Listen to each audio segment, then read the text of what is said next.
And we are now live. So, in a few minutes, about to begin working with Premiere Pro and Adobe Audition. Once more, in a few minutes, about to begin working with Premiere Pro and Adobe Audition. Our guest sharer this evening is Renaldo Lawrence. So, once more, if you think this live stream is beneficial to someone you know, please invite them to join us. Also, registration link now open. Highly suggesting everyone to register. We will be giving away an Adobe certification exam and LinkedIn Learning and Career Premium subscription. So, once more, please invite everyone whom you think will be interested to learn more about Premiere Pro and Adobe Audition. See you later.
Okay, so we have a quick giveaway before we begin. In addition, we also have a Premiere Pro user community in LinkedIn. Pasting down the link, hoping you can join us as well in LinkedIn. And I think I have a quick contest for everyone. First person to add at least 25 new members in our Facebook group gets to have a LinkedIn career and learning subscription.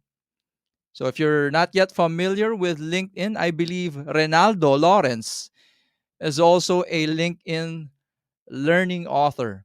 So to simply add a new member, a new family member to our group, okay, I pasted the link. It's simply heading over to this group, our Premiere Pro user group, and selecting invite. So at least 25 people of your friends whom you think might be interested in learning Premiere Pro. Okay. And once more, we are also in LinkedIn. I think I have pasted already the link to that LinkedIn group. And joining me this evening is an Adobe Creative Educator. Let's say good evening, good morning, good afternoon, and hi to Nelsie Marciliana. Hello, Nelsie. Hello, Jo Mark. How are you? The first question probably is: Are you already done with ACE Adobe Creative Educator Level One? Yes, I'm done with it. I'm on level 2 accreditation. Good for you. Good for you, because I'm not yet finished with ACE two. Okay. How about We you? should Do do you know it anything? now. Yeah. Definitely, Ronaldo's going to. I think for ACE two, it requires video editing. Correct me if I'm wrong, please. If for ACE two, do we asking our viewers, participants this evening, can someone please confirm is if video editing is required for the final homework assignment requirement for ACE 2? I think it is, right? Yes.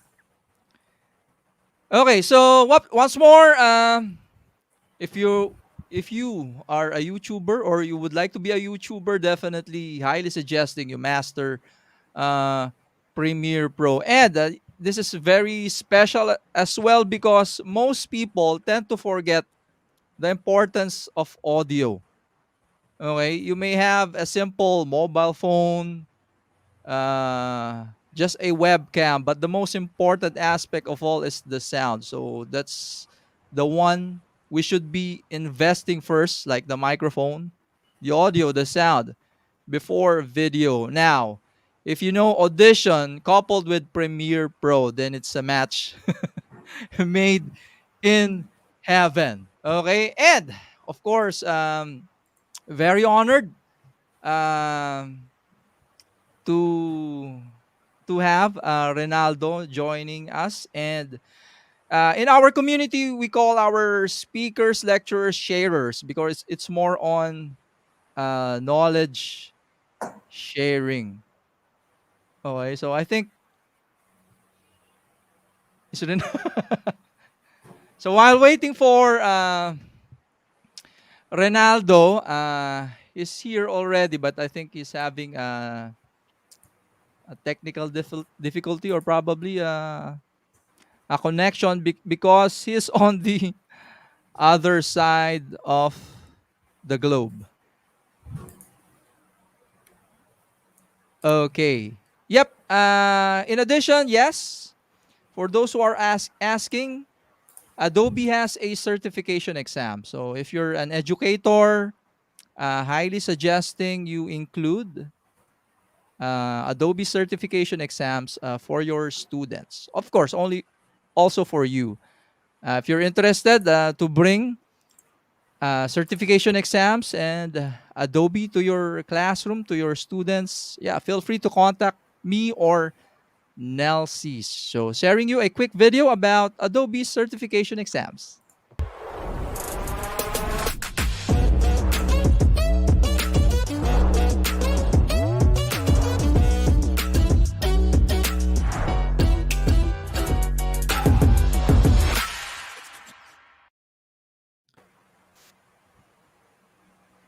Maybe you've heard about Adobe's Creative Cloud, but you're still not completely sure what it is. Simply put, it's a whole new way of working and creating, giving you everything you need to do your best work. When you join Creative Cloud, you get all the same state-of-the-art creative tools you've always used and loved. Tools like Photoshop, Illustrator, InDesign, Premiere Pro, but they've been completely reinvented to support a more intuitive and connected way of creating. Plus, you have access to brand new tools like Adobe Muse and Edge tools and services for building beautiful modern websites. With one membership, you get every Adobe creative tool so you can constantly experiment and expand your skills. And the very latest features are always available to you when you're ready to download and install them. Creative Cloud lets you work from anywhere, on any device, wherever you are and with anyone you want. You can sync your files to the cloud to work on them later, access them from another device, or share your files and collaborate with a team. In fact, Creative Cloud was specifically designed to streamline the way creatives work together. You can set up private folders, choose your collaborators, manage versions, and capture all the activity related to your projects, all in one place. And with the integration of Behance, the world's leading creative community, you can showcase your work to millions, get feedback, and get exposure. From right within Photoshop CC, you can post your designs to your Works in Progress portfolio on Behance, and then get instant feedback from your trusted peers. You can also explore and discover the world's best work from leading creatives, peers, and people you know. Behance ProSite is also included with your membership. It's a fully customizable professional online portfolio on your own URL. With ProSite, keeping your portfolio up to date becomes easier than ever. You can also build and publish websites, mobile apps, and iPad applications. It's all included in your membership. Download the creative apps from the cloud to your desktop and use them the same way you always have, whether you're connected to the internet or not. You have a central dashboard to help you keep track of your entire creative universe. Your ideas, files, fonts, colors, settings, and updates and upgrades to your desktop apps, as well as your collaborators and community activity. And you have access to a growing library of tutorials and inspirational content. It's all available in real time wherever you happen to be. Creative Cloud evolves as you evolve and gives you everything you need to keep up, so you can experiment, innovate, and embrace whatever's next. Create now. Okay, and without further ado, let me add Renaldo. Hello, Renaldo. Hi, how are you? Uh, yep, for those who are not familiar, it is also my first time to have met Renaldo. Sadly, only online through talking to him through a computer monitor. But yeah, it's awesome and it's an honor for you to give us this opportunity to hear about your message with regards to education. So probably to warm things up, my everyone's question probably is uh, where is Ronaldo right now? Okay, so If we are in the Philippines, where are you? yeah, I'm originally from South Carolina, but I'm in London. And I've been here for 30 odd years. And I came here playing basketball and ended up being here and ended up staying. Yeah. Have you been to the Philippines? No, I haven't, but I tell you what, once COVID has sort of died down, I would love to come to the Philippines. I would absolutely love it. Yep. I hope you're aware that Filipinos are basketball crazy country. Yeah, that I know. That I do know. That I do know. Yes, I do. Yeah, I would love to Yep. come. How about you? Yep. Always, you're always welcome. So, yep. Thank you. Message us anytime to prepare for that. Thank How you. about you, Nelsie? Any question for Ronaldo? None for now. It's an honor to talk to my instructor. In LinkedIn? Pleasure, pleasure. Absolute pleasure.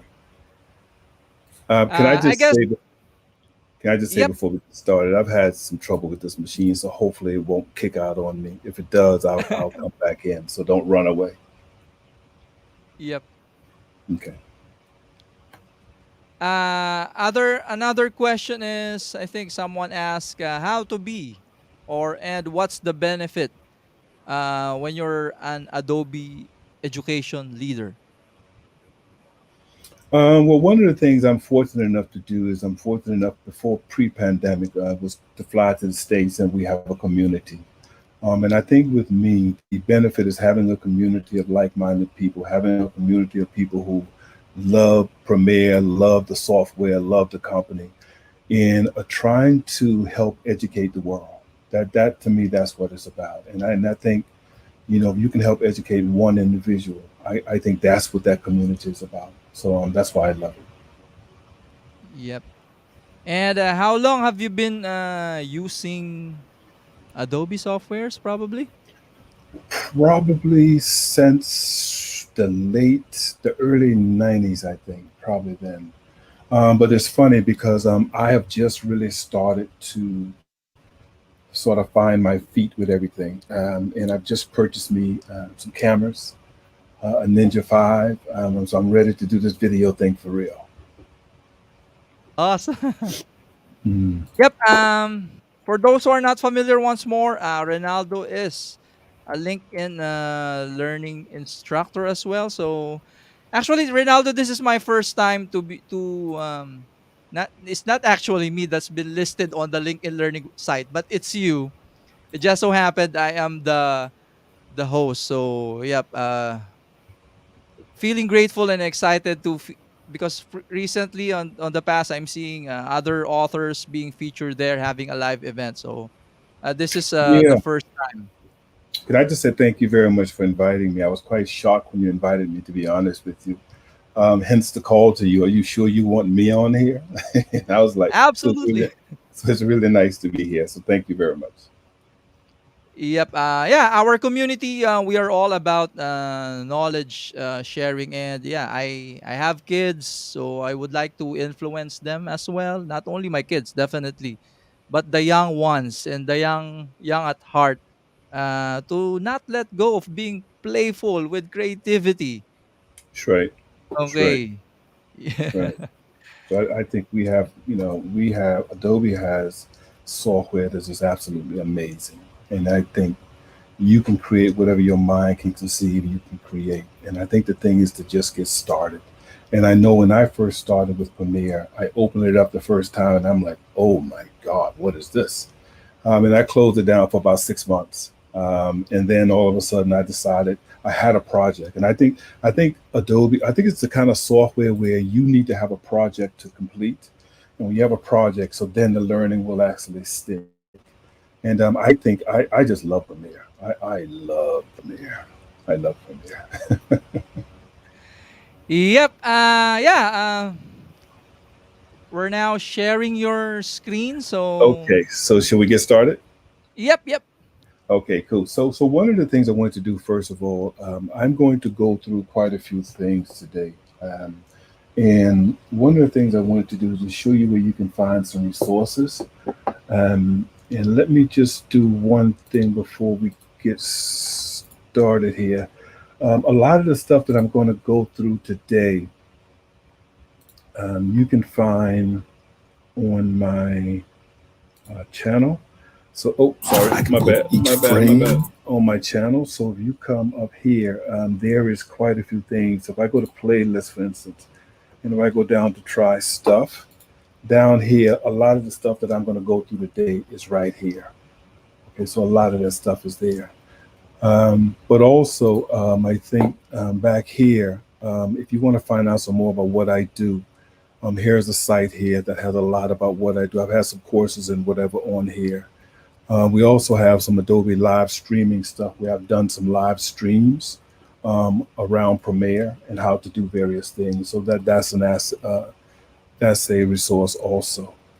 And then again, if you want to see the lynda.com stuff, Again, a lot of the stuff that I'm going to go through today is right here. Yeah, so it's right there. Okay, so and then that's back here.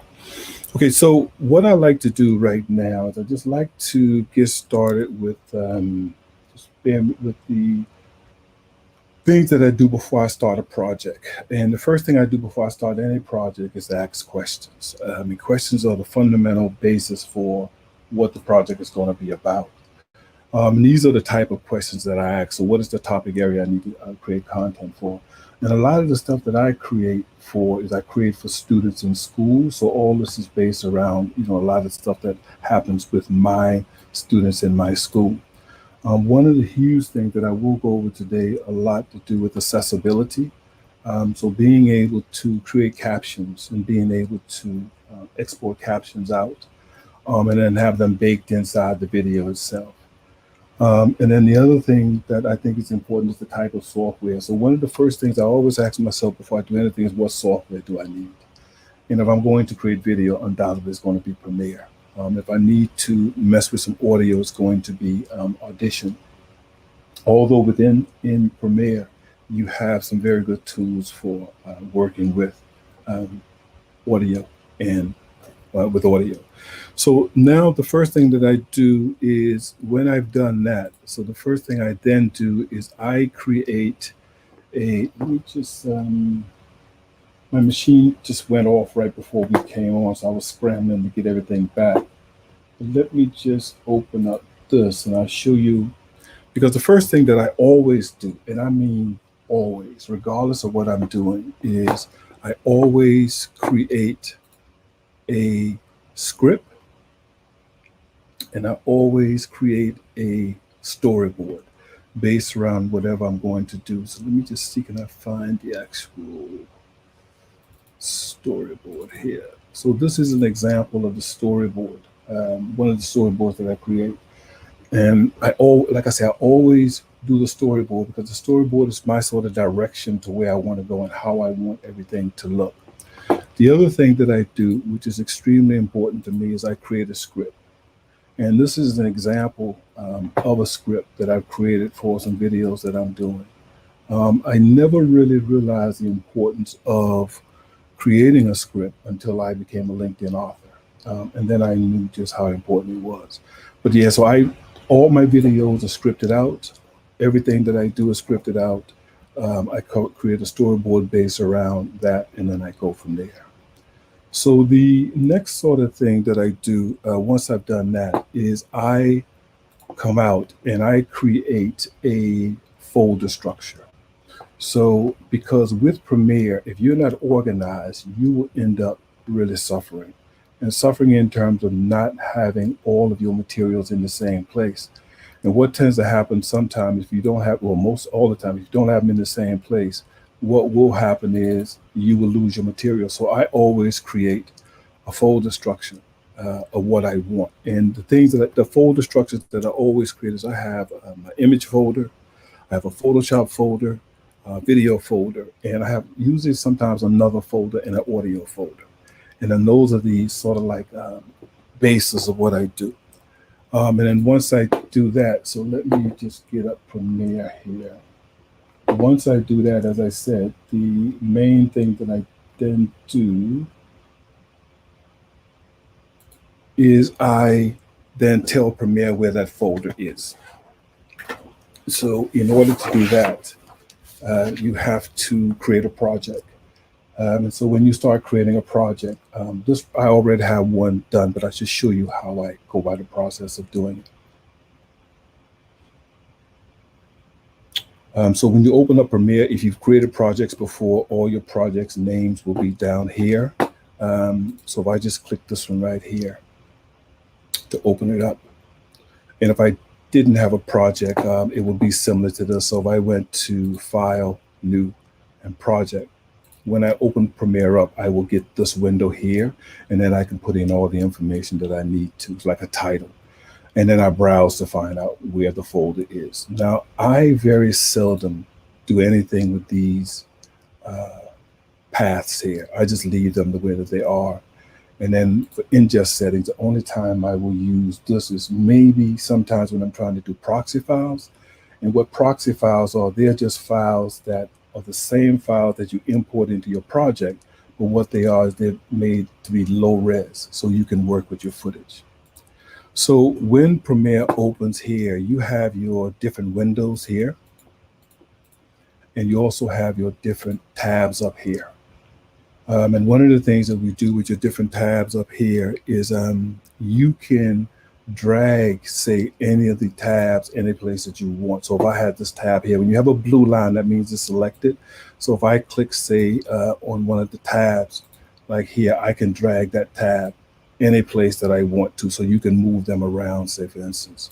And then once you move them around, if you like your configuration, if you go up to Window, Workspaces, and then down to Save as New Workspace, you can give your new workspace a name.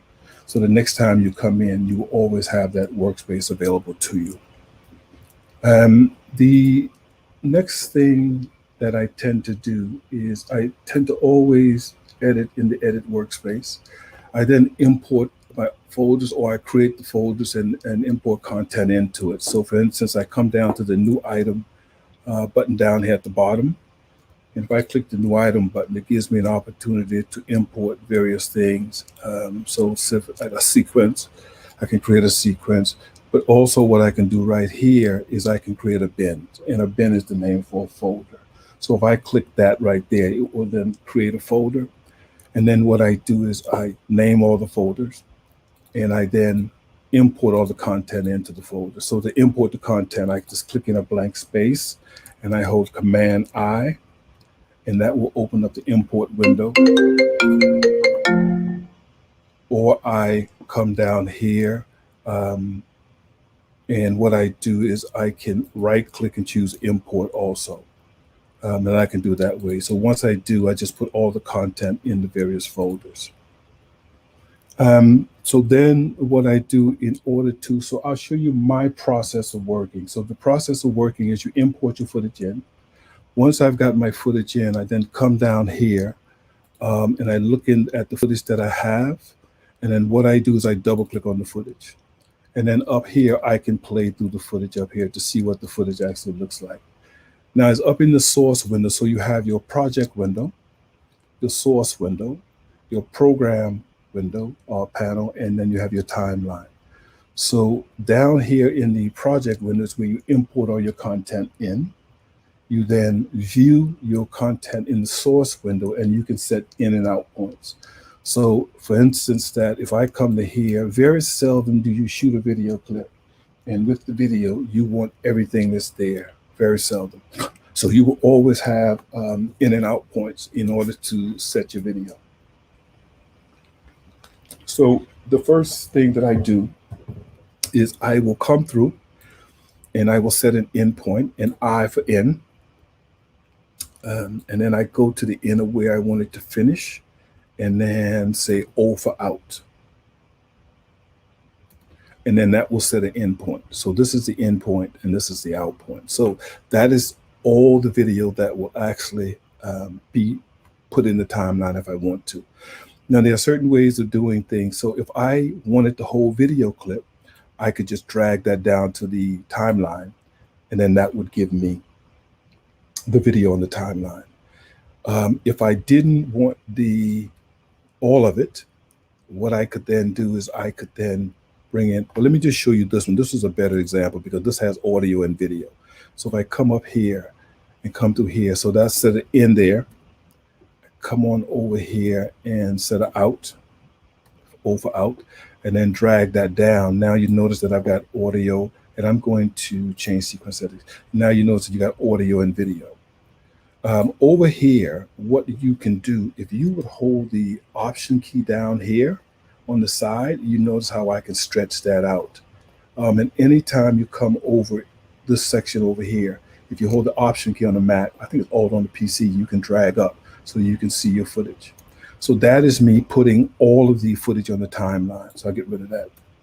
If I just wanted to put the audio on the timeline, I could just drag just the audio and drag the audio down to the timeline here. And all that works the same. If I held the Alt key down, I could drag down just to see the audio, like so. And if I only wanted the video, I could drag down and just put the video up there also. And so the reasons I would do things like that is because if I had, let's just say, some B-roll. So B-roll is other footage that you might take when you are shooting video, and it helps you explain something else. So while somebody's talking, you might have, say, a picture of whatever you're talking about, the person is talking about, and put that on top so they can actually see. Okay. So if I just get rid of that. Now, down here in the monitor, in the timeline, you have down here where you can stretch your video out. So let me just drag this back. So if I just put that down here like that. So you have down here where you can stretch your video.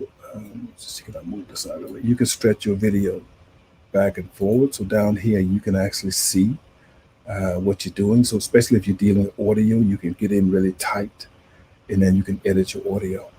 A lot of times when you bring your footage in, your footage will always go wherever your playhead is. So if you just come back to the right here and right click and choose Ripple Delete, it will put your footage all the way back to the beginning. Any questions yet so far? Jay, any questions? None for now. Okay, cool. Okay, so I'll continue. So what you have down here then is the next part of what I would do is, let's say, for instance, that I brought in my whole clip and I didn't do the in and out point in the source monitor. One of the really nice shortcuts that you can use is, if I took my mouse here and I know that this right here is where I'm going to start talking, if I press the Q key, that will ripple delete everything from the beginning. If I bring my playhead, say, down here, right here, and I press the W key, that will ripple and take everything from the back. So that is also a nice way of cutting your footage. And also, you don't have to ripple delete. And I'll show you the difference between the two. If I was going to go here, let's say that we started out and I had my footage here and I wanted to cut this. If I press C on the keyboard or click on the razor blade tool and click here, and then go to the end and click here and click there, then I would have to hit V or get my arrow tool and delete that. I would then have to right click and then ripple delete. Whereas if I didn't do any of that before and I just took it where I want to, I just press Q. Oh, sorry, let's get rid of this bit here first. If I take my mouse where the playhead where I want to delete, press Q, that will get rid of the front and ripple delete. If I go down here and press W, that will get rid of the back. So that's an easy way of actually getting your footage out. Now, another really neat thing that I tend to like to do is I would cut. So see here, I could cut here, and then I could come down and cut here and hit V to get my arrow tool back. And if I took my mouse, say, over this section and select that section, if I hit I think it's the forward arrow key, that will set an in and out point for me. So all I've done on the keyboard is hit the forward arrow, the forward slash key, and then that would give me an in and out point. So I can set an in and out point for that particular bit. Okay, cool. So the next bit that I like to talk about, so just 1 second, I have all my notes here that I want to go over. Get them organized. So the next section that I like to go over is one of the things that I like to do. So if I just get rid of all this right here, and I'm just going to right click. So to get rid of the in and out, if you just right click and say clear in and out, that will clear the in and out. So if I just drag this bit back here and here. Now, one of the things that people love to do is they love to send you comments or love to give you information, especially when you're almost done with the video and they want to change. So one of the things that I do a lot, especially if I'm working with somebody else, is I use markers. Now, markers allow me to give information to the person I'm working with or remind myself of different things. So the marker that I want to use is I want to use a marker up here. You have clip markers and then you have your other markers. I want to use just the comment markers. So if I take my playhead, say here, and I'm going to click in a blank space where nothing is selected, and if I held down the FN key on a Mac and press M, just see FN and M, just make sure I've got nothing selected. FN, M. It will then bring up the marker dialog box. In order to set the marker, so if I just give it a name, so I'm just going to say add a add B-roll here of school. And down here, what I can do is say, okay, add the B-roll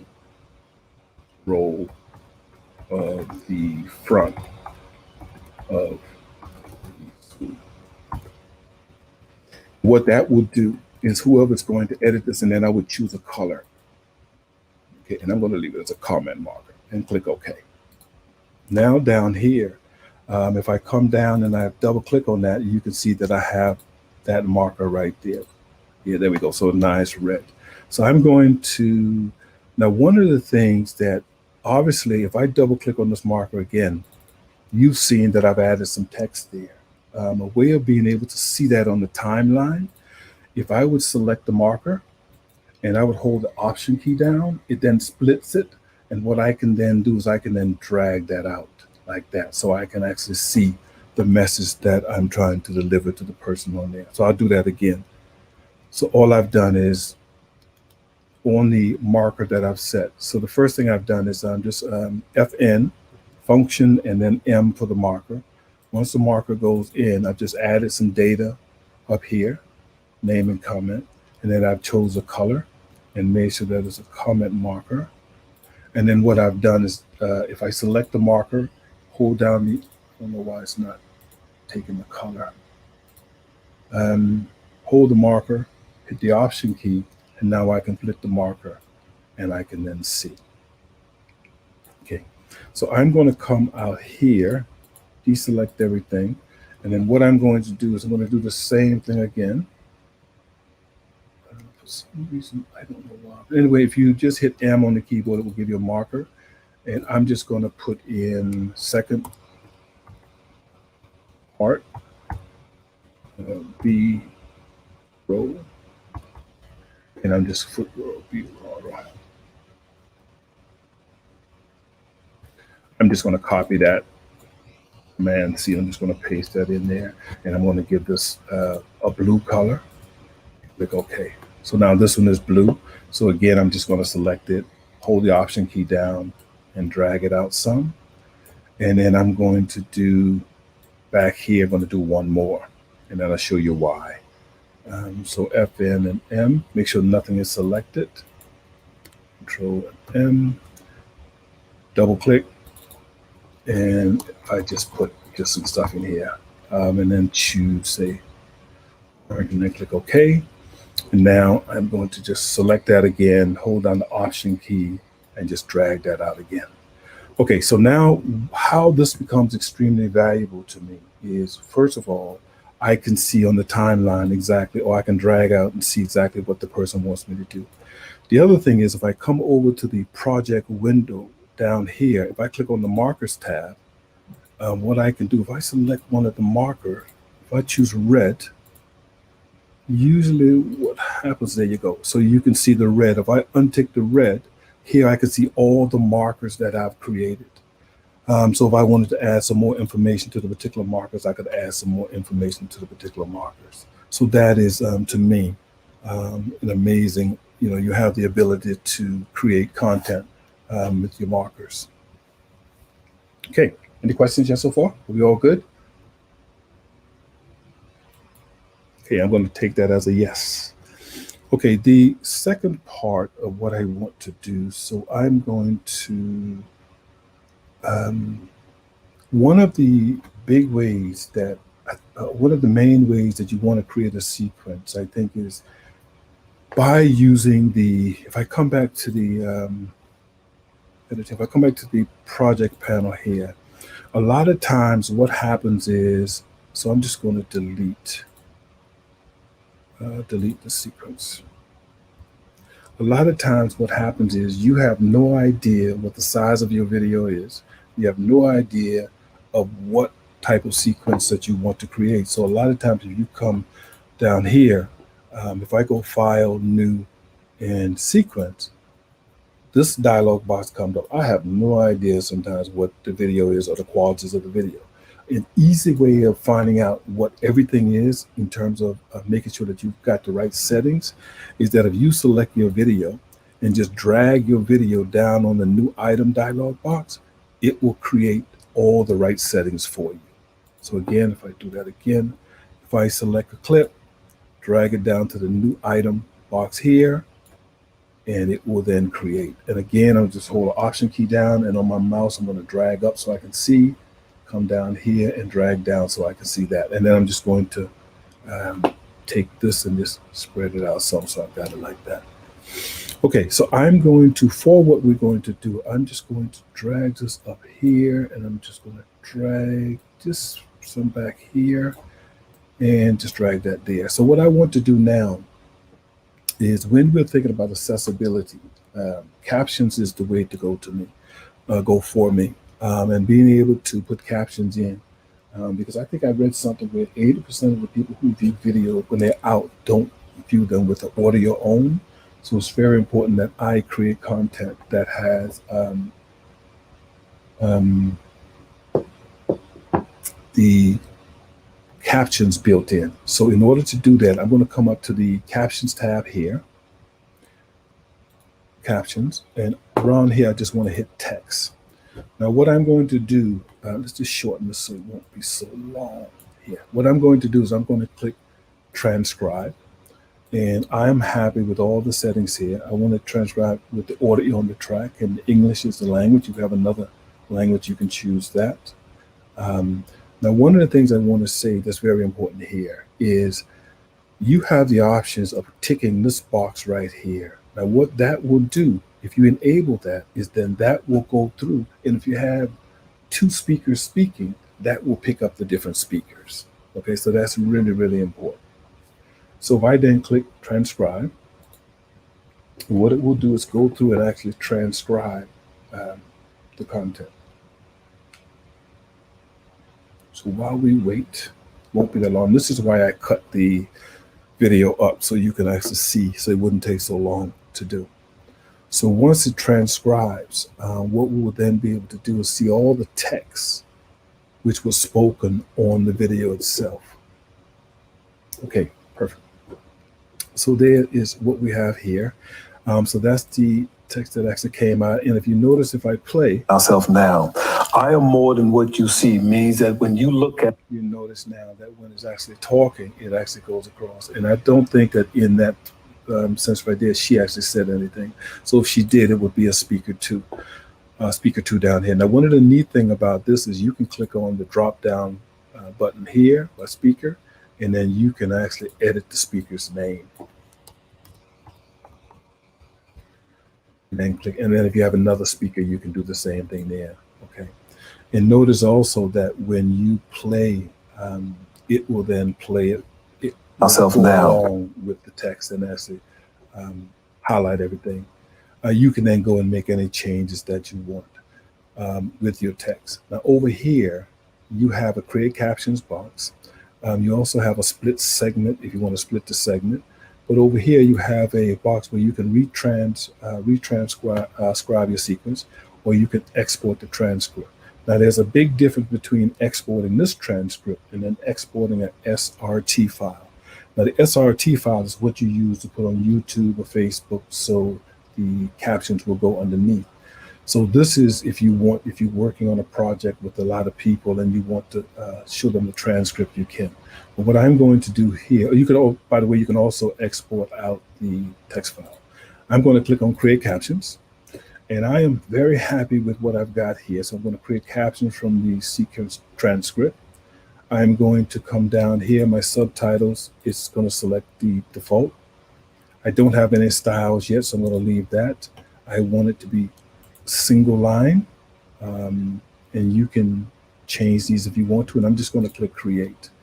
And what Premiere will do is create the captions for me.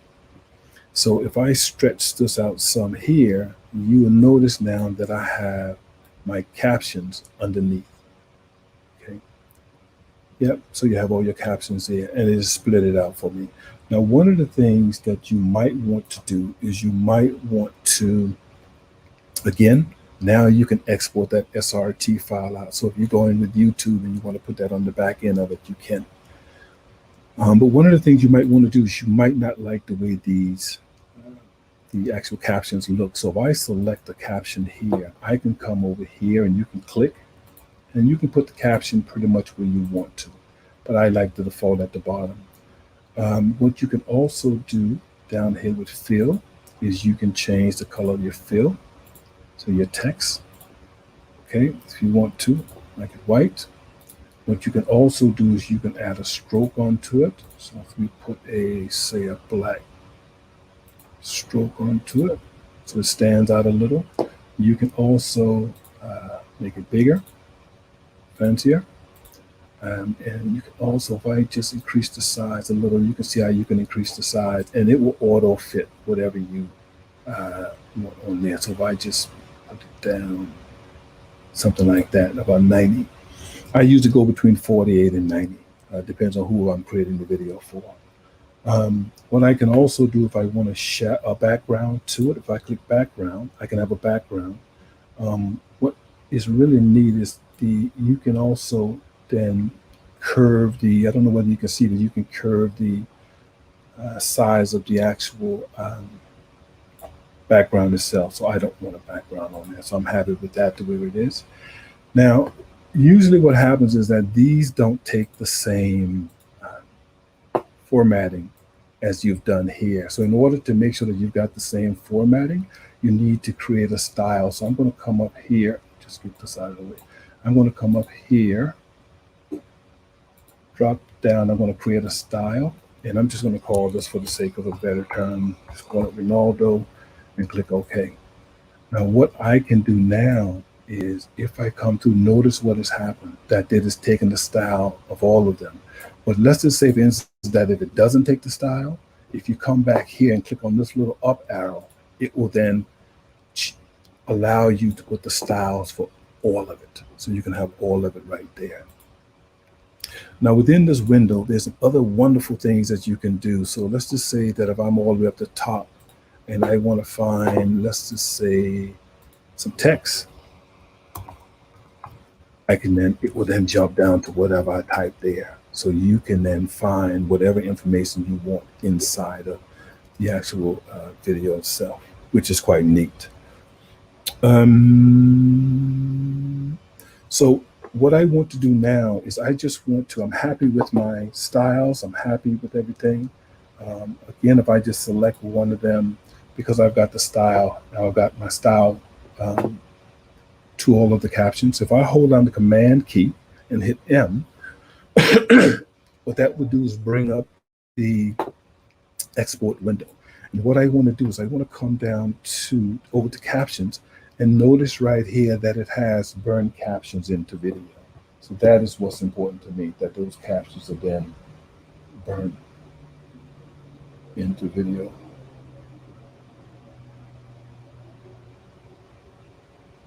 So someone just said, are there any questions? It looked like someone doesn't understand what I'm doing. Are there any questions here at this point? Jay, are there any questions at this point of what I'm doing? No, just continue. No question. Okay. So what I'm doing down here is this is for, you can use this for social media. You can use it for however you want to use it for with your captions. Okay, so the next thing, I'm back down here. Let's just say, yeah, so we just want to make sure that it's burnt in to the video. And you have other options here, create a sidecar, but we want it burnt in.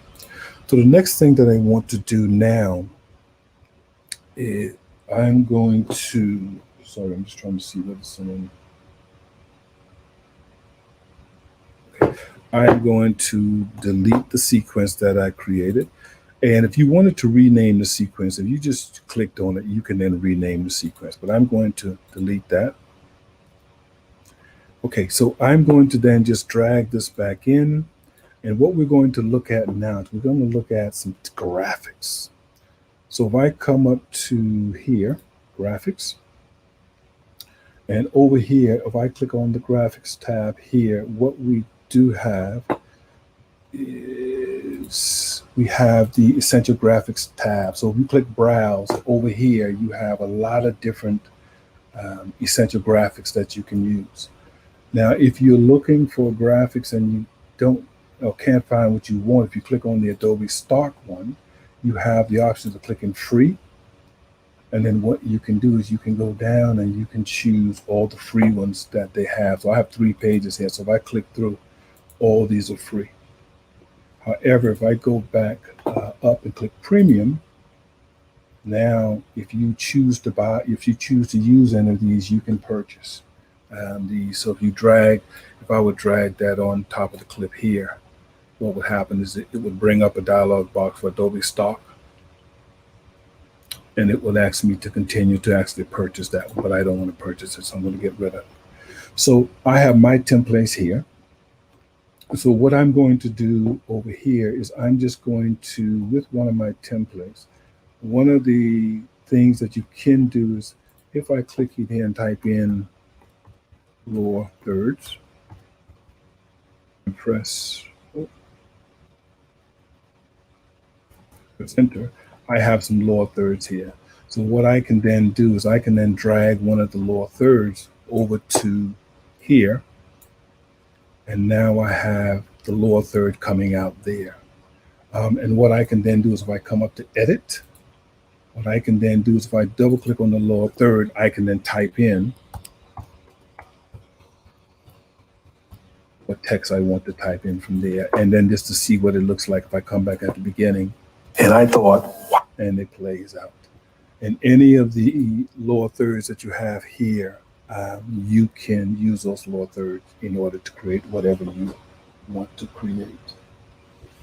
Okay, so that's the graphics bit pretty much. They're quite simple and quite easy to use. I will say that if you search the web, there are a lot of MOGRT files, which is what these are called. And if you, yeah, like I said, if you search the web, you can find a lot of them. So if I select this right here, you can see here again, you can see how you can edit the file right here. Yeah, so that's that.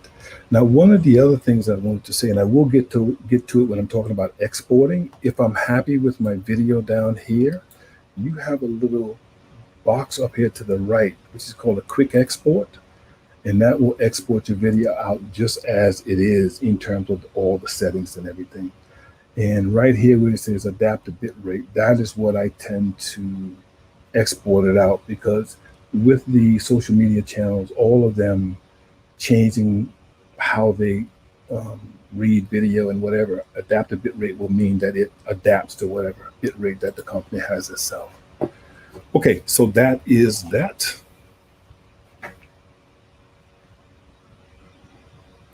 Now, one of the things that I used to think was very difficult in terms of social media was getting out the right type of information that I wanted in terms of on the different platforms, in terms of the sizes and everything. But what I have here, if I look at this clip that I have here, and this clip is called Use. If I double click on this clip is a clip that I've taken with some students of cooking in the actual classroom.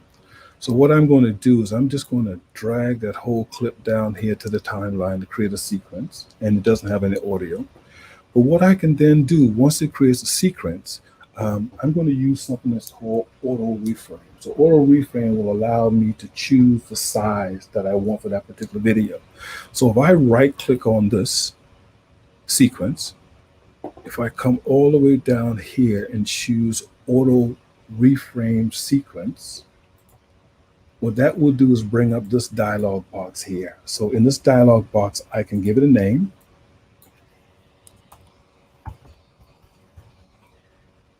I can choose whatever sizes that I want here. Motion tracking, I leave it at the default always. If I think if you're doing sports or whatever and it's pretty fast, you can then choose faster motion, but I tend to leave it like it is. And it's important that you don't, if you've got various adjustments and things on your timeline, that you don't nest everything. So this is not going to nest everything. This is going to leave everything like it is. So it says don't nest clips. This will replace your current motion adjustments. I don't want it to replace any motion adjustments. So I'm just going to click create. And when I do so, what you will notice is that it will create a folder up here called auto reframe. And in here, if I double click on that, you can now see that it's one-to-one. And it tries to keep all the action in the middle. It's all I've done there is when you created a sequence, right click on the sequence, come all the way down, choose auto reframe. And when you choose auto reframe, again, choose your options. You can name it, choose whatever size that you want here.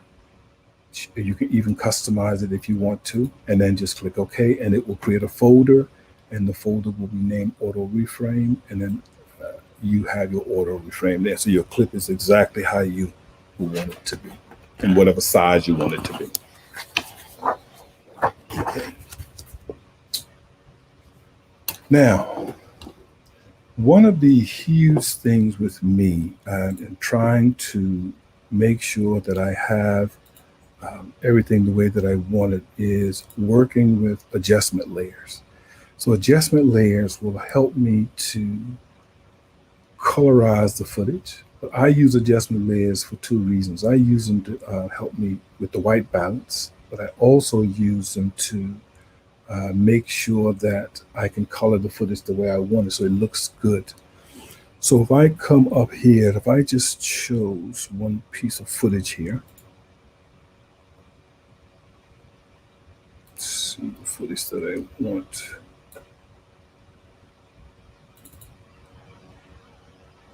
Okay, so this is of my school here. So I'm just going to remember how to set it in and out. You just come, take your playhead where you want it and set an I for in. And then come all the way to the end where you want it to stop and push O for out. So I'm just going to drag this down to the timeline like this, or I can drag it to the create new item, and I can assure again that it's going to create the sequence in the correct way. So if I just drag this up so we can see it, make this a little bigger. Now, this is footage that actually looks quite washed out. So the first thing I need to do is deal with the white balance because it's not the exact color that it was shot. One of the things that I constantly do when I'm getting ready to shoot video, I will put a white piece of paper or something, or you can use a color card, or you can use one of the gray cards that you have. But I tend to put a white piece of paper and then I white balance it off that piece of paper. Obviously here I don't have that piece of paper. So what I'm going to do with the footage there is I'm going to come down to the new item. I'm going to click on adjustment layer. It will create a layer the same size as your project. Click OK, and you can double click on it and rename it. I'm going to drag that on top like that. So now I've got an adjustment layer on there. So the first thing that I want to do when I've got my adjustment layer is I want to make sure that I select the adjustment layer, not the clip. So if I click the adjustment layer, I'm going to go to my color tab up here. And on the color tab, I'm going to click the white balance selector here, and I'm going to just take something that's white. Sometimes it takes a minute. Okay, you can see how it changes it subtly. But it, oh, that's a graphic. Let's get rid of that. Sorry. I got that selected. White balance, sample white, and it then highlights a little bit, so it then brings the actual color out. So I'm happy with that. Now, usually what happens is that a lot of people add in another adjustment layer. They white balance on one and then add another. I don't like to do that. So to each his own. So I'm going to use this adjustment layer here. And what I'm going to do is I'm going to add what's called a LUTs, which is a lookup table. And you can find these at filmicpro.com. And Filmic Pro, if you go to the bottom of the page, Filmic Pro has some LUTs that are free. And I sort of like the way they look. So these are the Filmic Pro LUTs here. So I'm going to choose this one. And then that will add and make it slightly darker. Now, what you can do now is I like to adjust exposure because it was shot during the course of the day. I'm going to add a little contrast. The highlights, I am going to add just a tad. My shadows, I'm going to drop my shadows down. My whites, I'm going to up my whites a little because I want to blow the skies out. And then the black down here, what I can do is drag the black down. And so just by doing that, if I just turn off the adjustment layer, you can see the huge difference that it is when you're working with it. And one of the other things you can, I also like to come down and saturation, desaturate it a little. One of the other things that I like is if I come down to the that's secondaries and down to denoise, making sure that you have the adjustment layer selected, I'm going to drag that across a little. And that tends to help make the actual footage better. 1 second, guys. My machine is about to die on me. 1 second, please.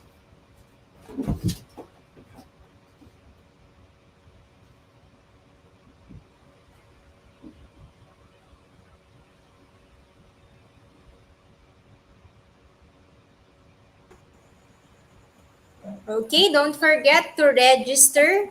Registration link is in the event details. Okay, let me just plug this up. And okay. Yeah, so I'd like to come down and do some denoising. Now, the other thing that you can do when you start out is you can use the auto. So if you click auto, it will then do what it thinks is best. But I'm going to Command Z and undo that. So that's how I tend to color grade my footage.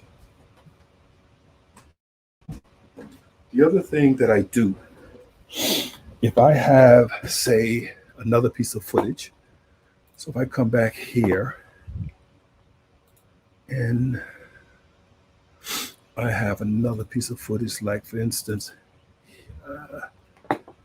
just see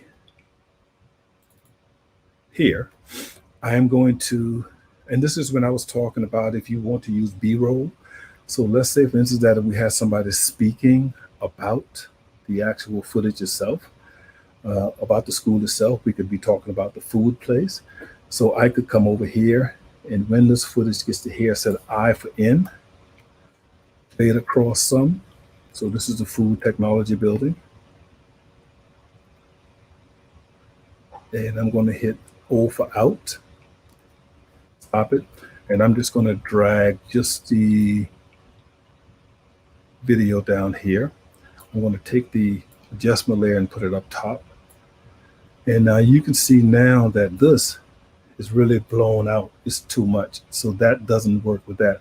So what I tend to do is, if I'm going to do that, I tend to try to adjust it to usually the second layer of what I'm doing. But because it doesn't show the bottom layer and I'm talking, what I can do is I can come here. If I press C, I can cut it there. B, I'm going to delete that bit.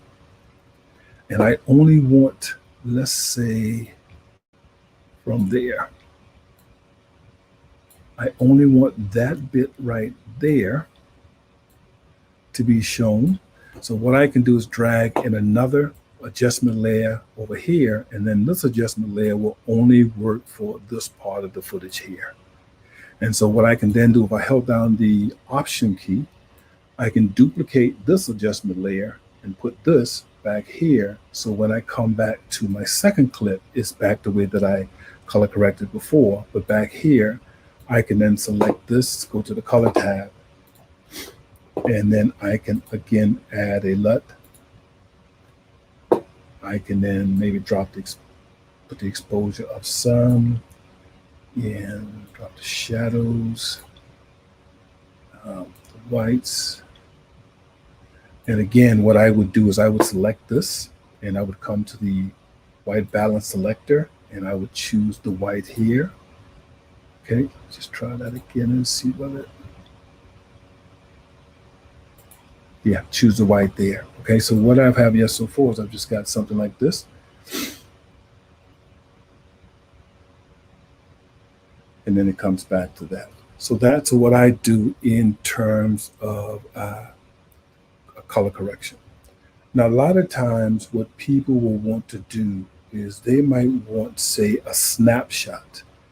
Like I was shooting a wedding the other day, and what she wanted was she wanted the video, but then she wanted a still from her just standing. So what you can do is whatever frame that you're on here, if I just went up here to the export frame, I can click this little button right here, and it will export the frame out. If I don't see that button, if you come down here and click here, you then have the button editor. So again, all I did was I just went to the bottom, right to the right here, click the button editor, and then you can just drag that down into your layout. So all I do is if I click export frame, that will then export a frame out, and you can actually have it imported back into your project. So if I just call this school, okay, you can browse where you want to save it. So I like to save images in the images folder, videos in the video folder. So if I choose images, go to school, okay, save it. If I go back to my editing tab, what I should have is my school footage down there. And now if I drag that over, I've got my still right here. Okay, so that is if you want to get a still from the frames. And if you shoot weddings or anything like that, being able to use that function will help you a lot because you can get a lot of the stills. I have a 5D Mark IV, and I get a lot of my stills from that, a lot of them from that. Okay, the next thing I just want to talk about now is exporting my footage out. So once I have something that I'm happy with. So if I come back here, now this is the playhead is right here. But sometimes what I do is I have, although it's one sequence, I might have different sections of something on the same sequence. So you need to make sure that your this bar right here is just what you want to export out. And then you can go up to File, and you can come down to Export Media. But I like to just make sure that the blue area is selected, hold down the Command key and hit M, and then that will bring up the File Export dialog box.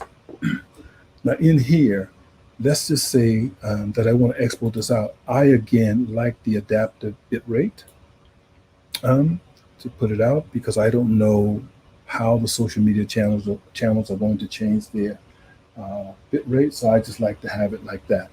The other thing that I like to do is make sure that I have both of these boxes ticked, so export video and export audio. If I only wanted the audio, I would untick that, and then I could set it to MP3.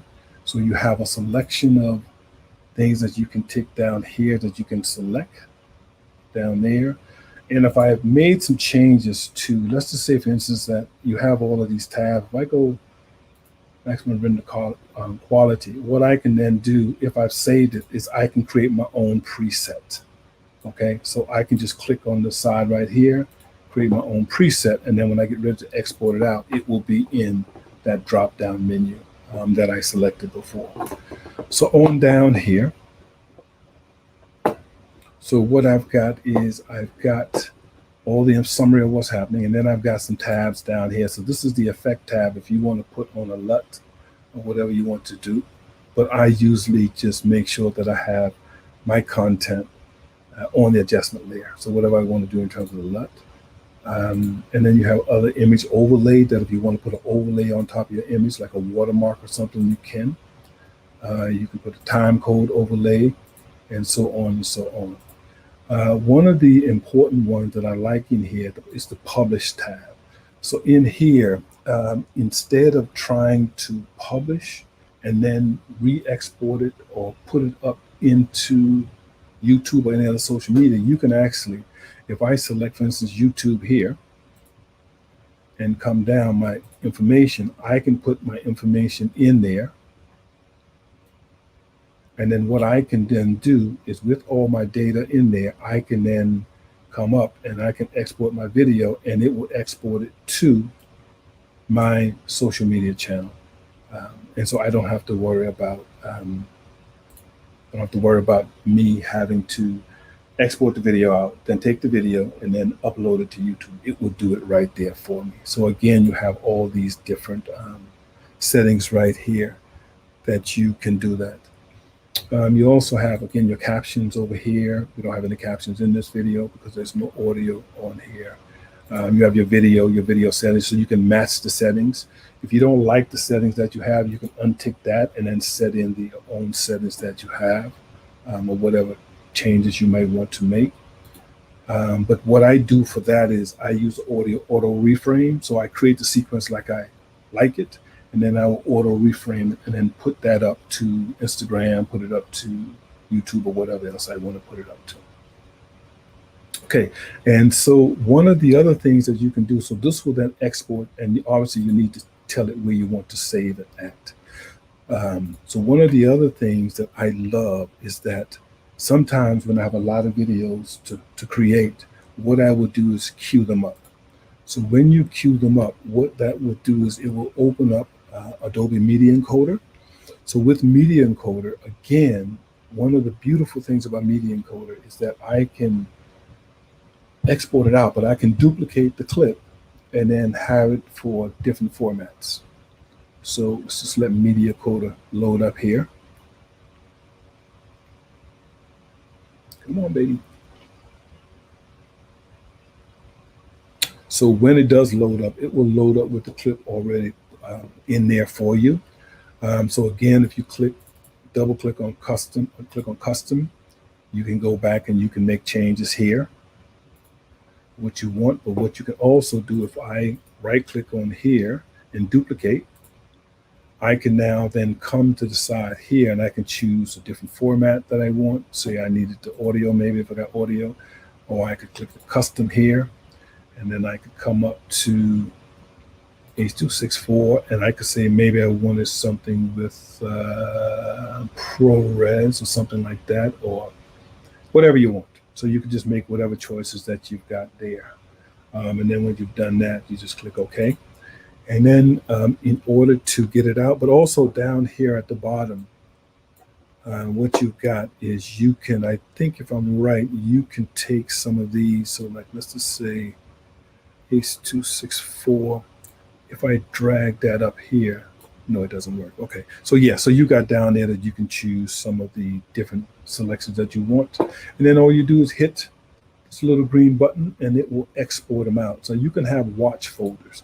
Now, watch folders are folders that when you put the media in there, I think it exports all the media out at one time. So I usually set it up for at night. So I have all my stuff at night and then go and then export it out like that. Okay, so that's what I do in terms of exporting my media out.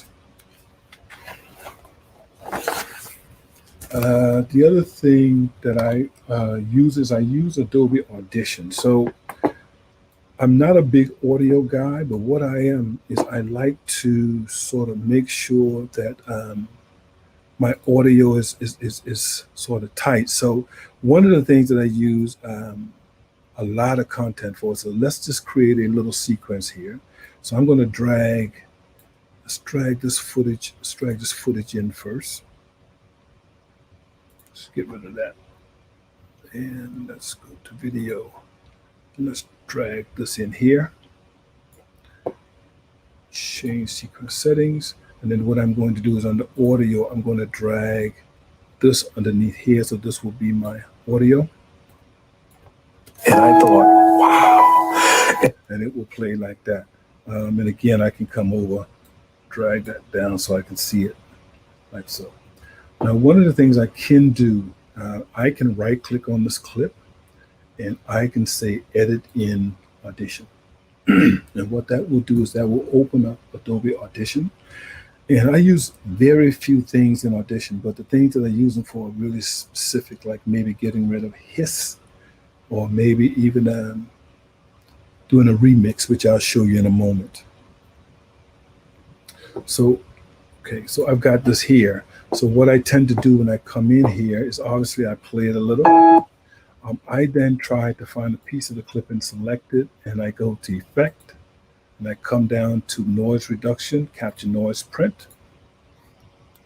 And then what I do is select all of it and then come up to Effects, Noise Reduction Process. And so I can play it. I can then go through and add, with some of the threshold and everything, I can set points on here. I can drag points down. What I can also do is I can come in here and again and play where I'm going. I can add smoothness. So there's a lot of things that you can do in here. And whatever you've done, if you've got other music that you know is very similar, is that again, you can create a preset from here. So I'm just going to close this down. The other thing that you can do within within Audition that I really, really love is you can make your track longer. So I know that back in Premiere, back here, if I had a sequence, and I'm just going to select this, and I'm just going to hold on to Option. Select this right here. Let's get this out of the way. Select this right here. And I'm just going to hold on the Option key. And I'm just going to duplicate this. Duplicate it again.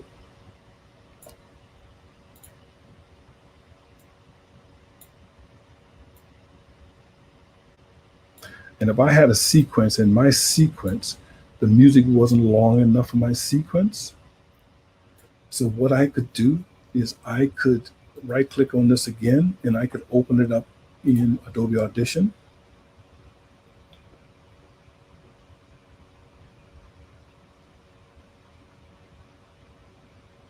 And what I'm going to do now is I'm going to remix the audio and make the audio actually longer, and it does a fantastic job actually.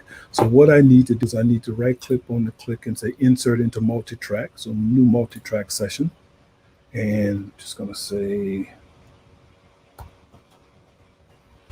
song, browse, and I'm going to save it. Click here and come up here and save it inside of my audio. Save it here and click OK. And now that I have the function here, I can come down to on the right and say enable remix. And when it does so, what I can then do once it has done it, I can then say, instead of 3 minutes, I can say I want my track to be 5 minutes. And then what it will do is that it will actually make the track 5 minutes. So that is an amazing thing that they do. And what it does, it actually works really, really well.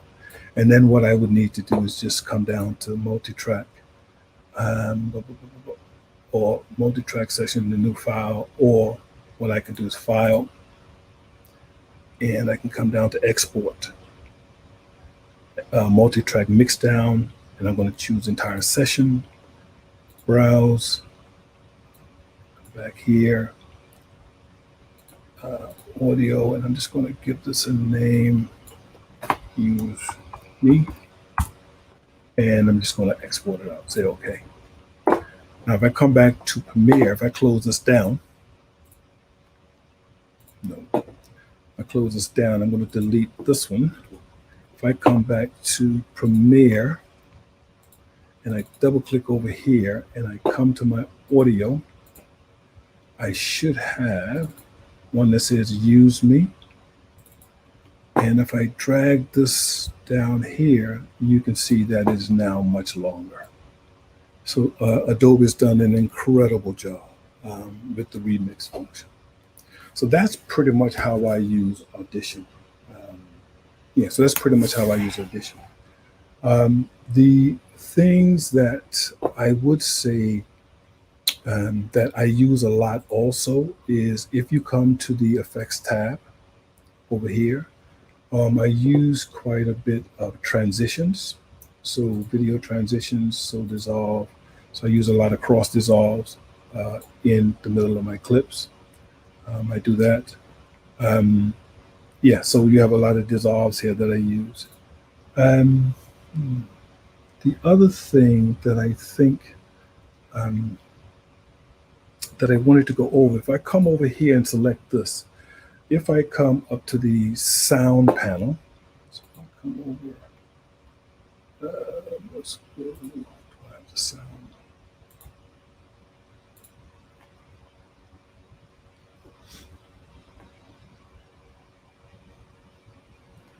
So if I come to the essential sounds panel, one of the things that I do for all of my footage when I'm in here is I will come through and identify what it is that it actually is. So for instance, if I was to bring in um, the swoosh sound right here, put that right there. So what I would now do is I would select this here, and I would say that that is dialogue. And then in here, I can go through and I can say how loud that I want it. I can add dynamics. I can do something with the EQ. I can put its background voice. I can enhance the speech and so on and so on. If I selected this little bit right here, what I can then do is say that is special effects. So I can then edit my special effects. If I come down to my music and select it, I can say that is going to be my music. And so in terms of things like loudness, I can have it. In terms of things like ducking, I can put on ducking. And so I can deal with the level. So when the actual plays, I can duck the music down. So let's put it like there. Let's just see what it sounds like. There is more to me than meets face value. I think it's very important that everybody notice now how it actually ducks the audio down. So that's how I use the sound panel. And that's about it, guys. That is my intro into Premiere Pro. So Jay, are you there? Hello? Yes. Okay. We have questions here. Mm-hmm. Can I share my caption style to other people in my team? That's a very good question. And I have no idea, if I'm honest with you. I have no idea. I think if you set it as a preset and then share the preset that you've done. So I think if you then find the preset folder, and then I think you can share it that way. So if you find the preset folder inside of, so I think if you go to Premiere and right click on it and then show package contents and find the preset folder, you can find it. And then I think you can share it with your team. Okay, So uh, same as with the any LUTs that you have. If you find the LUTs and you put them in, you can then share your LUT package with anybody else also. all right. So if we delete any part of the sequence, will it also adjust the caption as well? If you Yes, because if you delete any part of the sequence, you obviously need to delete the captions also that was associated with the sequence. Otherwise, those will still come up. Okay. Okay. Okay. If you have questions, you can post it in our comment section, and let's have a quick break. I'll be playing a video, and when we come back, we'll answer to your questions. Okay?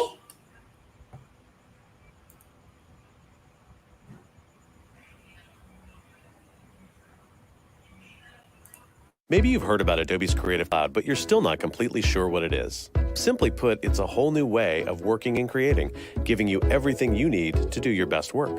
When you join Creative Cloud, you get all the same state-of-the-art creative tools you've always used and loved. Tools like Photoshop, Illustrator, InDesign, Premiere Pro, but they've been completely reinvented to support a more intuitive and connected way of creating. Plus, you have access to brand new tools like Adobe Muse and Edge tools and services for building beautiful modern websites. With one membership, you get every Adobe creative tool so you can constantly experiment and expand your skills.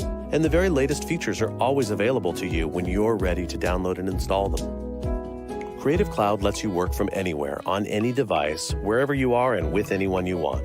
You can sync your files to the cloud to work on them later, access them from another device, or share your files and collaborate with a team.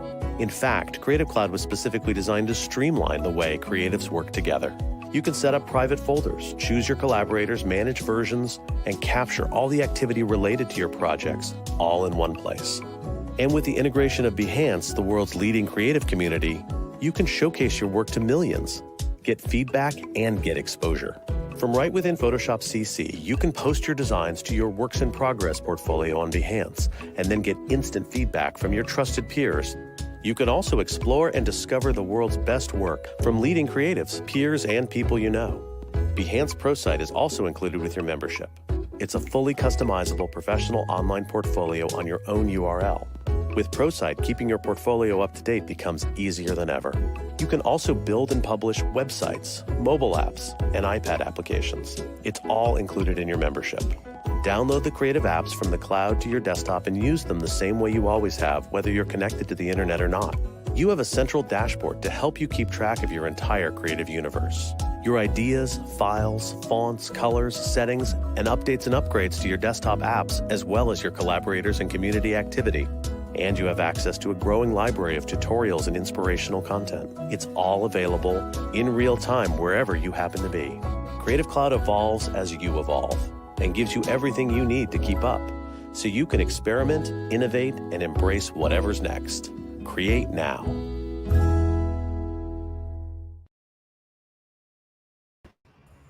Okay. Can I just share my screen again? So can I just show exactly what I was talking about to the user just now? Can you just yeah? So if you want to see where your presets and everything are, if you go to Premiere and double click on the folder itself, and then if you see the icon, if you right click and choose Show Package Contents, and then go into Contents, what you will have is you will have all of your, so let's say for instance, like your plugins, or your plugins here. You also have, he was like the presets. You have all your presets here, so your different ones. But you also have, in terms of the LUTs, you also have your Lumetri LUTs. So you have all your lookup tables, your LUTs, and whatever else. You can put them in whatever section that you want to. Say, for instance, the ones that I found with Filmic Pro is I found them and I just dragged them inside of this folder right here. And what I was talking about with Filmic Pro, if you go to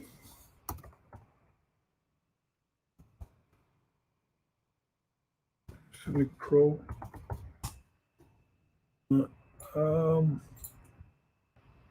I think it's Filmic Pro. If you go to here, in terms of those LUTs, sorry, lookup tables, if you come all the way, oh, come on. If you come all the way down to the bottom of the page, what you will see is you will see down here it says LUTs. You click on LUTs right here. It's taking this time. But if you click on LUTs right there, you can download the pack, and then you would just put them in. I put mine in the technical section inside of that folder. And then whenever you get ready to open up Premiere, they will be in the drop-down menu when you go to the color tab.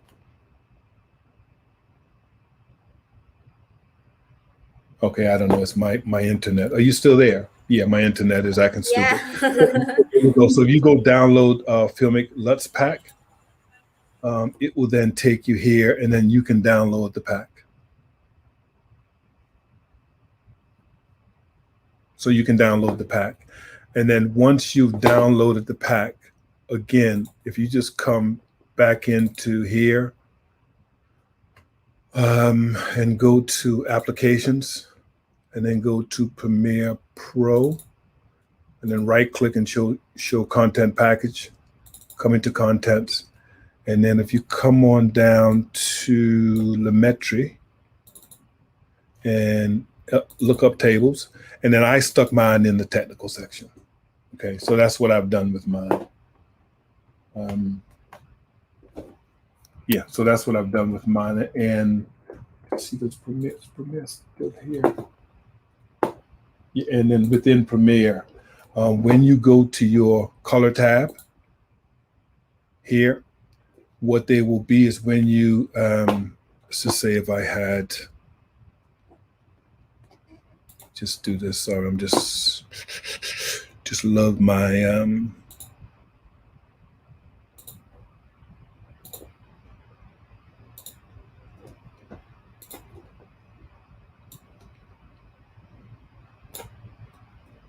so when you have over here and you select, say, an adjustment layer, you go to your color tab, what happens is you have them in your drop-down menu here. So you notice that I've got the Filmic Pros right there. So that's what that does. Okay. Okay. Okay, we have questions here. Okay, how did your earlier career choices lead you to where you are now? What happened was I used to be a PE teacher, and I made up my mind that I wanted to do something different. And I went to, there was a young lady who, she was the head of department at school, and just so happened she was pregnant, but she hadn't told anybody. And she knew that I was interested in IT, so she told me. And what happened was I went to every single department in school and asked them if they could create an intranet site, what would they have? So they gave me all this information. So I spent about a half a year building stuff for the whole school. And then when the job actually came up, I presented what I'd done, and then I got the job. I've found that in life, if you shut up and be quiet and just listen and look, there are a lot of things that are missing from various places, especially organizations. And if you go with a different kind of eye and actually look at what's missing or try to find out what's missing, because people always have problems within businesses. There's always problems. So if you can solve a problem, then you can pretty much do what you want to do. And that was my path. That was my path. Okay. What is your advice to those people who are starting out, to all creatives out there? Any advice? Yes, I would say that if you're looking to start with Premiere, or if you're looking to do anything within e-learning, the first thing you want to do is you don't want to compare yourself to anybody else. That's the number one thing. Everybody's journey is different. So the first thing I would do if I were you is I would find me some videos on YouTube. You can look at my videos or find some videos from wherever else, and then look at the beginning process. Adobe has a wonderful site that has a lot of tutorials on it, a lot of tutorials. So you just go and you start building up. I think the other thing is you have those 4 windows. You need to know what each one of those windows do, because Premiere has a working a way that you work. You first import your footage in, you then set your in and out points, you then drag your content to the timeline, and whatever's in the timeline shows in the program window, and then you then go from there. But do something, and I would also say is to make sure you have a project to complete. Make sure you have something to do, because just trying to learn it on its own is very difficult. But if you've got something that you need to complete, and so like now, this afternoon, what I'll do is I'm going out to film some ducks. and I'm just filming ducks because it will help me get some footage, and then I can practice setting the different stops on my lens. I can practice my shooting, and then I can bring it back, and then I can edit it, and I can try some different things. So it's always. And what I've also found is that regardless of what you're doing in your life, if you can spend at least 10 minutes a day thinking about Premiere and thinking about the workflow, it helps because anything that you don't do, you lose, you forget. And Premiere is the kind of program that when you start out, you need to actually know how to use it. Okay. Question from James. Can we use our 1080p USB webcam to capture audio and video? It doesn't, if you can, it's not great. You can use your webcam to capture audio and video, but I don't think that the output from that will be very good. So I think technology has come on a little bit now that where you can do that. The other thing you might want to do is get a separate audio recorder and then try to maybe record the recorder with a separate audio recorder.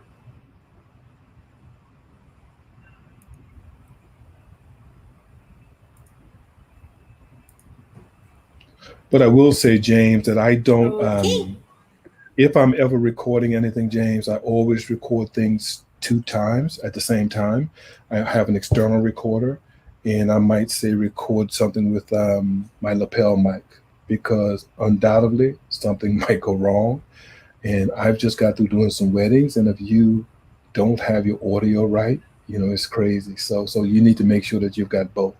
And you have to understand also that you're messing with people's time.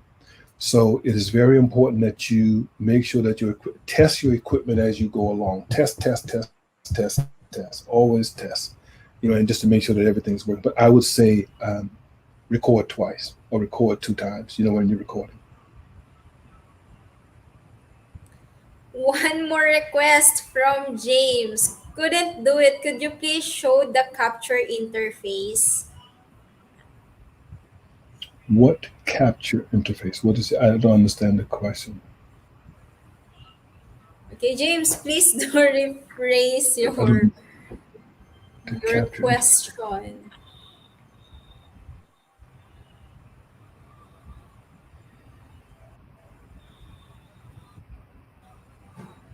Okay, James. I can. This is Premiere Pro, but one of the things I use in order to capture my screen is Camtasia Studio. So I use Camtasia Studio, and then I export out the video. And then what I do when I export out the video is I then bring it into Premiere and do some work with it. So that's how I capture my screen a lot of times.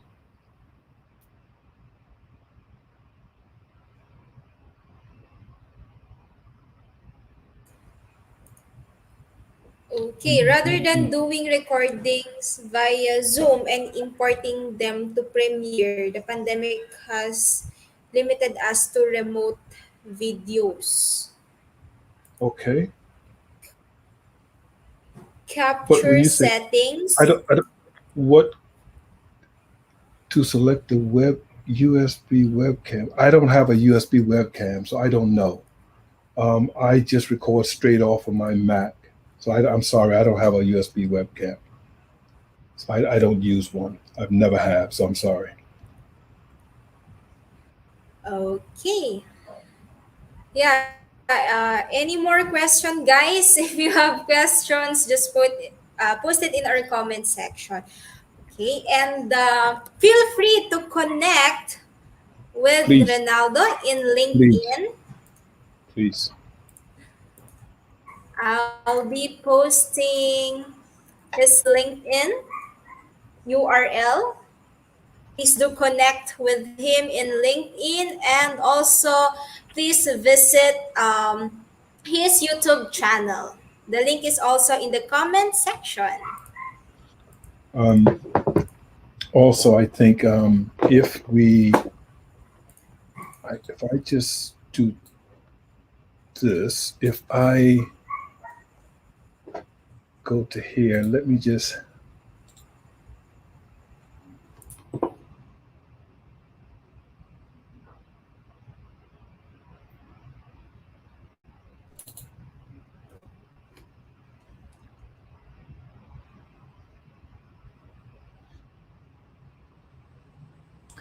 You see, my internet is not. Come on. So what I've got here is I'll drop this. If this allows me to see, I'll drop this address inside of the uh, I'll drop this address in the, oh my gosh, new comments. Okay, doesn't look like I can comment. If I drop it in the private chat here, can you then post it for me, please? Yes, sure. So if I drop it in the private chat, so that's how they can also find me. And that site has a lot of stuff. Okay, please do check. The link is in the comment section. Thank you.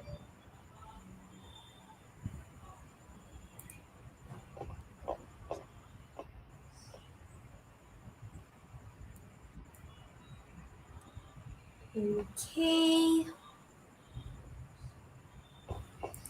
And also inviting you to check Reynaldo's LinkedIn title.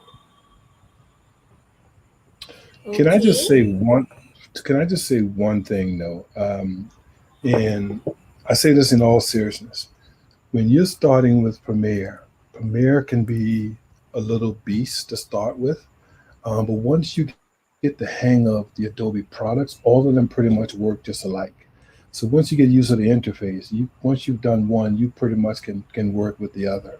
Um, but yeah, but it's I I love this program.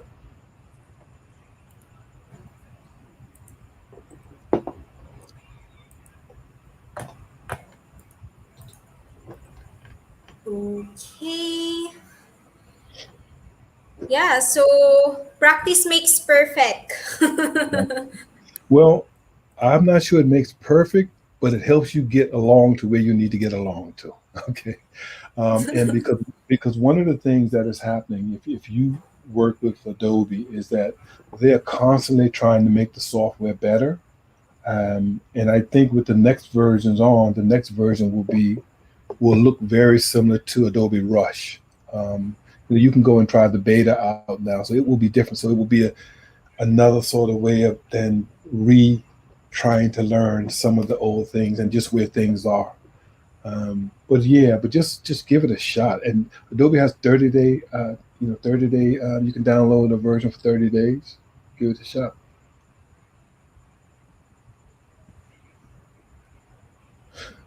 If anybody's interested, also, what I've got over here is I've got, and someone was asking me about getting started in my story.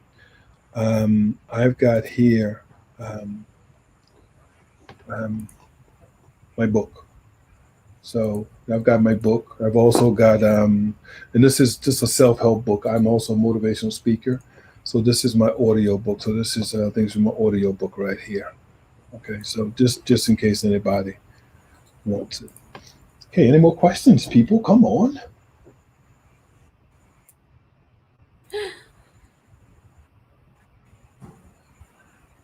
Okay, question from Long. How does it compare to other video programs? Have you used others before? Yeah, I've used Final Cut before, but when they switched to 10, I just gave up. To be honest with you, I like the timeline metaphor. I like things on the timeline, and you can put your B-roll up top. And I'm quite I just couldn't get my head around the new Final Cut. I much prefer the old Final Cut, which was similar to Premiere Pro. I have tried DaVinci Resolve. DaVinci Resolve is fantastic for coloring, but again, regardless of what I use, I always find myself coming back to Premiere. Um, Always. And I think it's what you find yourself It's how you find yourself and where you find yourself at. If there's one thing, was that Veronica who just said that? Veronica, thank you. I think it was Veronica. One thing I will say to you, if I've shown you anything today that you need to start using, it's the captioning feature for accessibility. Start using that to include people, everybody, so everybody has an opportunity to view your content. I use it because I'm creating content now for my students in school, and I know that at some point in time, there will be noise around, or if they want to do some homework on the bus or whatever and don't want to have the audio out or forgotten the headphones, by just having the captioning feature, they can actually read what they need to do also. So the captioning feature is fantastic. So I thank Adobe. Thank you, thank you, thank you, thank you, thank you, thank you, Adobe, because I've been wanting that for a long time. Yeah. Yeah. Okay. And I've been teaching Premiere and Audition for the past 15 years. Why isn't there any Adobe certification for Audition? Certification is important for us teachers as well. Hope you could echo this back to Adobe. James, I've already done. So Premiere has some certifications, I think, but I don't think Audition does. But when I saw your post the other day, I sent a message to Adobe already. So hopefully somebody will read that and get onto it. But also, I have a meeting coming up soon with Adobe, and I will also mention that again on your behalf. Okay. Okay, once more, we'd like to thank you for giving us the Thank you. opportunity to be with you today, tonight. Thank you so much. I appreciate it, and I hope it was worthwhile for somebody. Yes, and we hope to see you once more in the maybe advanced or intermediate session with us. If, of course, we'll schedule it. Okay, James, you're more than welcome, man. James, you're more than welcome.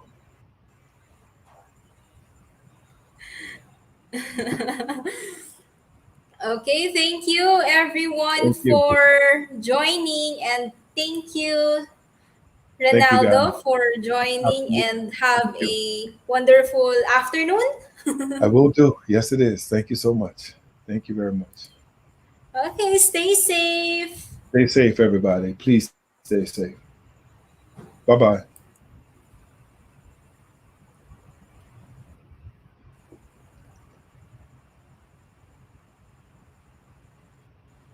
Okay.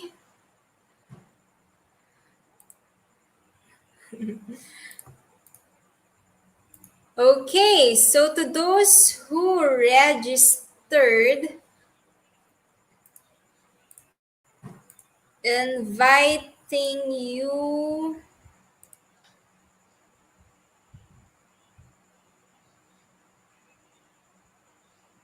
Yeah, inviting you to join Adobe Premiere Pro Philippines, and first first four person to add 25 new members will get to have LinkedIn Learning. Okay, LinkedIn Learning, Career Premium, and LinkedIn Learning. Okay, so while I am preparing for the raffle draw, let me play a short video.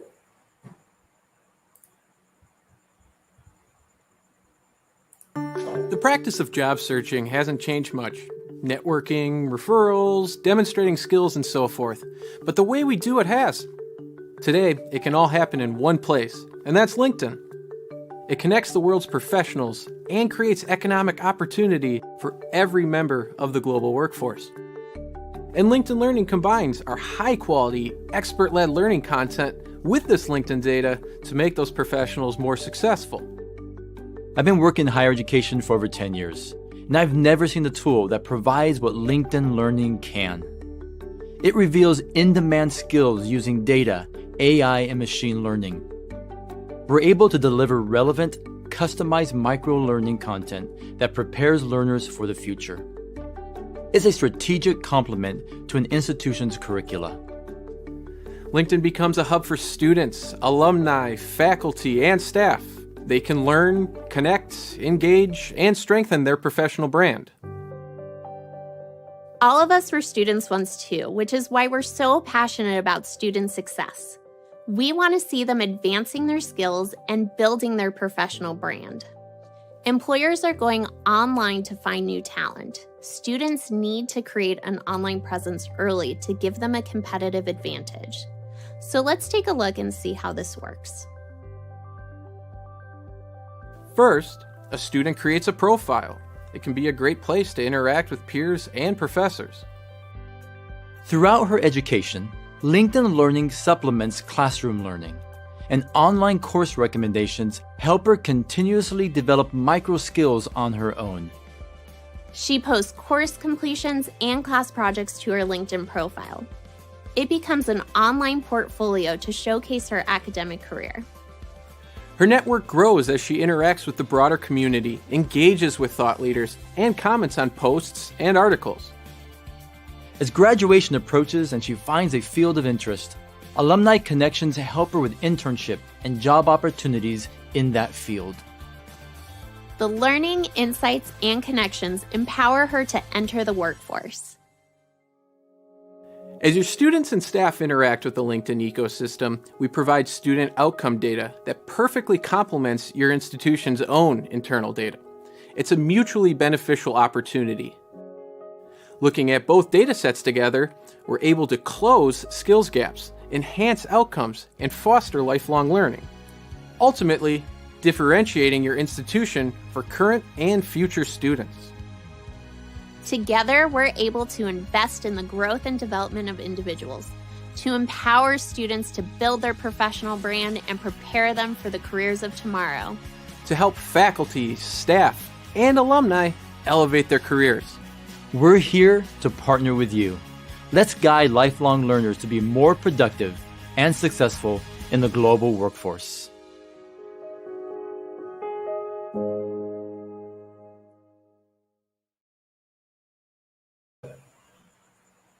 Okay, we are now back. I'll be sharing our wheel of names to those who registered.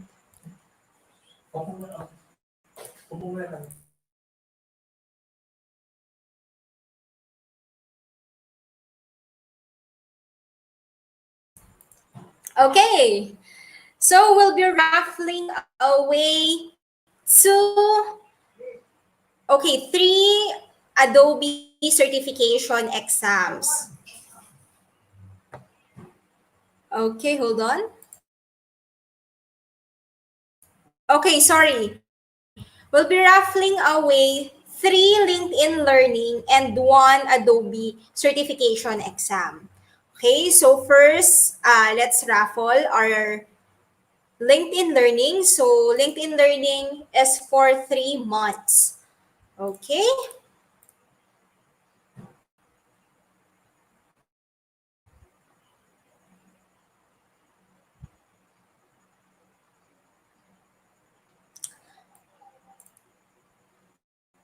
Okay, first winner is Bradley Liu. So kindly message Jomark Bakiran in LinkedIn. Okay, next, let me remove his name.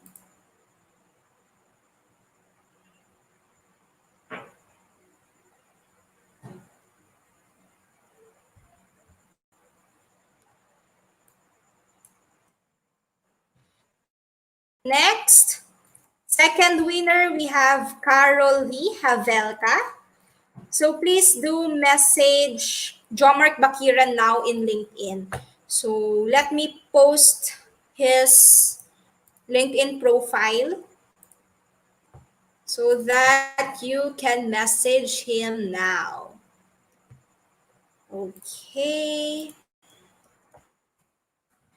Okay, the LinkedIn profile of Jomart is in the comment section. So please do message him now. Okay, our third winner.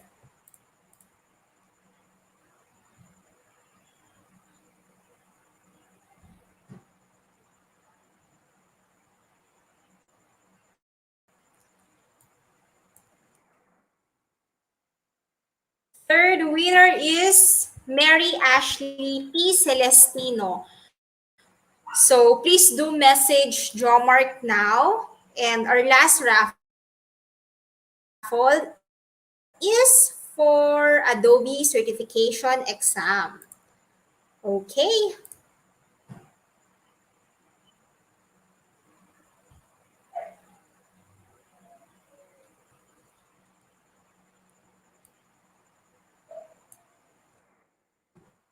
Okay, congratulations to Miss Melba Simpron for winning ACA.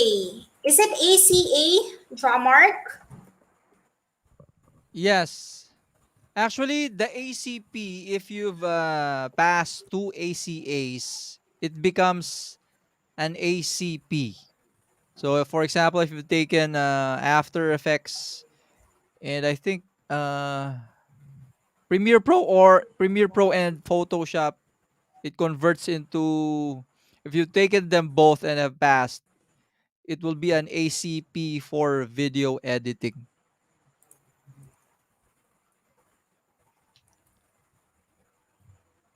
Okay, any more announcement?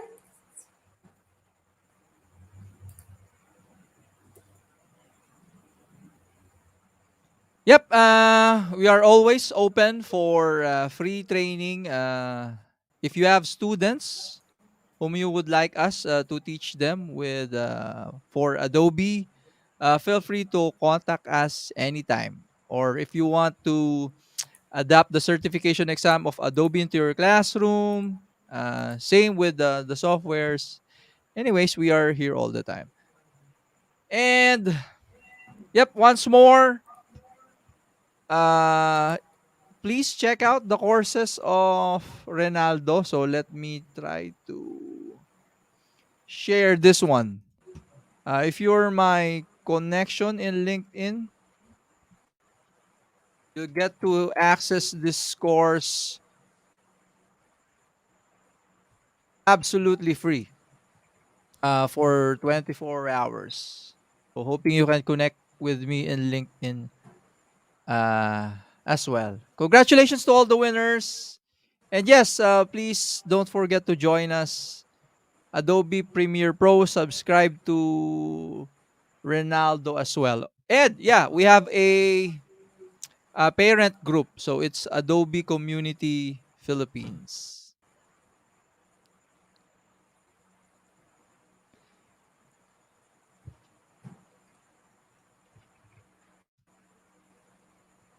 Okay.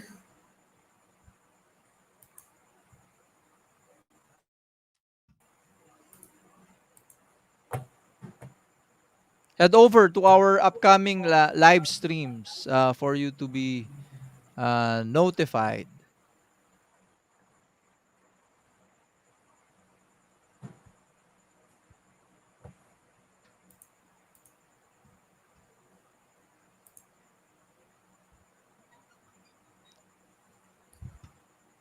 Okay, thank you for joining, and we'll see you on our next live stream. Yep, thank you also to Tito J for allowing us to share the live stream of Renaldo to his domain, to his community as well. The Quito, to those persons who are in Quito.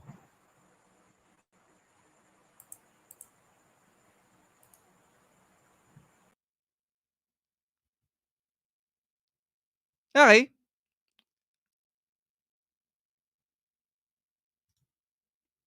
Yep.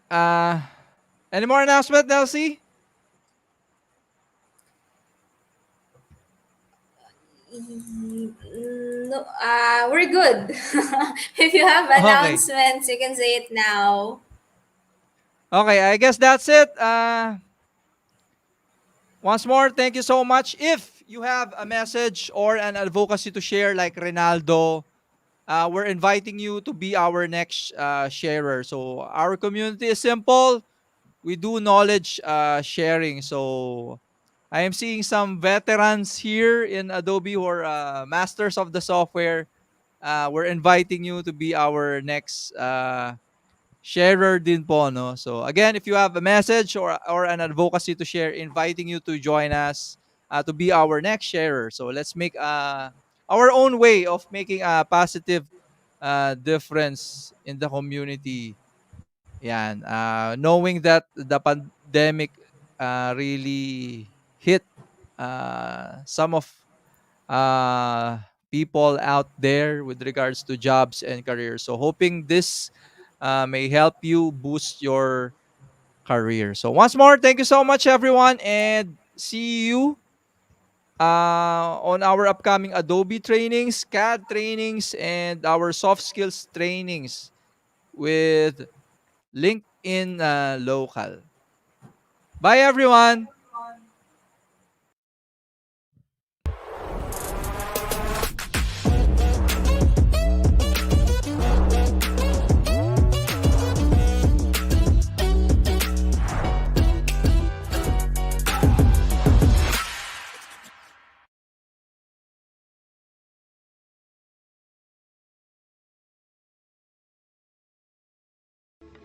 Teaching just got more challenging.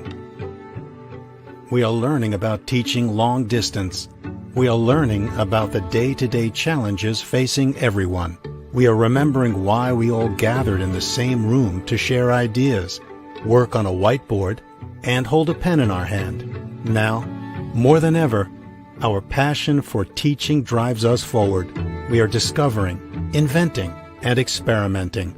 We are learning about teaching. We are learning about each other. We are learning about learning.